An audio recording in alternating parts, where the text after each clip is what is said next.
spanske nationalmelodi. Men hvad sker der så?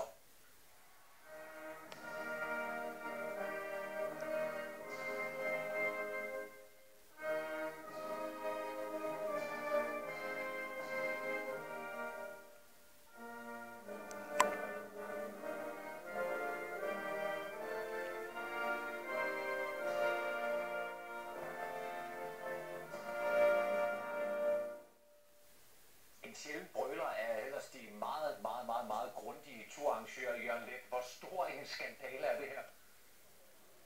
Jeg synes, det er så pinligt. Vi kigger på hinanden vantro. Kan det her være sandt?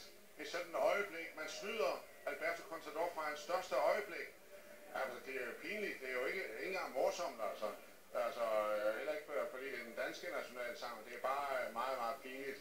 Og netop fordi denne organisation, Tour de France, er så perfektionistisk og på mange måder selvretfærdig og altid har ordnet ting og aldrig kan se fejl hos sig selv. Det kan vi se i mange situationer, at det er deres holdning.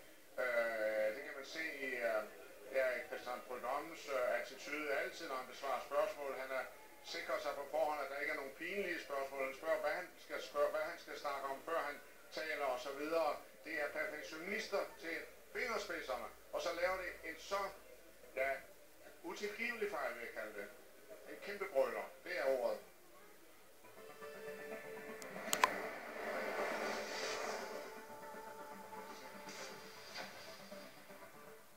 Den danske statsminister Lars Løkke Rasmussen, han er i Paris, og han havde en smule ondt af turvinder Alberto Contador, efter han var blevet hyldet til den danske nationalmelodi. Du må åbenbart have mere magt, end man lige regner med den danske nationalmelodi her på Champs-Élysées. Har du et finger med i spillet? Nej, det har jeg ikke, men det lød flot, og vi skal være helt ærlige, så var der lige en strofe, hvor vi stod alle sammen her og tænkte, hvad er det nu, der lyder, ikke? Men det var den danske nationalsang. Og det er selvfølgelig ikke helt retfærdigt, for det var Contador, der vandt. Omvendt så må man sige, at det danske eget hold har jo sat et flot aftryk på den her tur. Hvad tænkte du?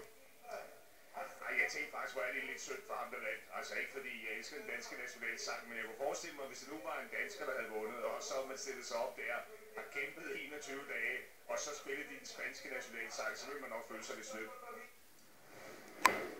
Dennis Ritter, jeg ved jo, I sidder sådan på ræd og række derinde i kommentatorboksen med alle de nationer, der er repræsenteret dernede. Hvad var egentlig reaktionerne blandt jer kommentatorer, da lyden den kom af den danske nationalmelodi?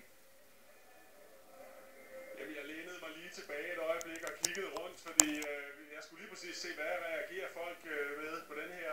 Og folk sad og kiggede på hinanden fuldstændig vantro. De fleste andre, de vidste jo ikke, hvad det var, der var i gang med den danske nationalmelodi. Det kunne jeg så fortælle dem.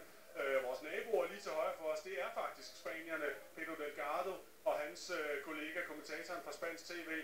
Og de var, jamen altså, de sad og rystede på hovedet, og de var sådan, jeg tror, de var fornærmede, og samtidig kunne de slet ikke fatte, hvad det var, der var i gang.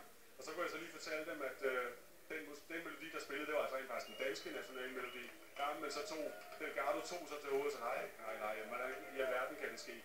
Det er simpelthen fejlen, der ikke må ske, og det er jo fuldstændig ufatteligt, hvordan det kan gå galt for dem. Det var ikke fordi, at der var nogle chancer for, at der var en dansker, der ville vinde Tour de France, så de skulle have den danske nationalmelodi klar. Altså, jeg forstår det ikke.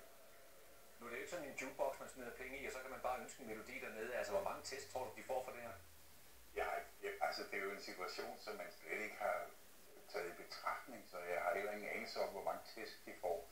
Men altså, det er sådan, at de må krybe over et lille hjørne af rummet, og så må de sidde derovre og skamme sig, ikke? Det er jo den største straf, de kan få. Det er så pinligt for dem selv.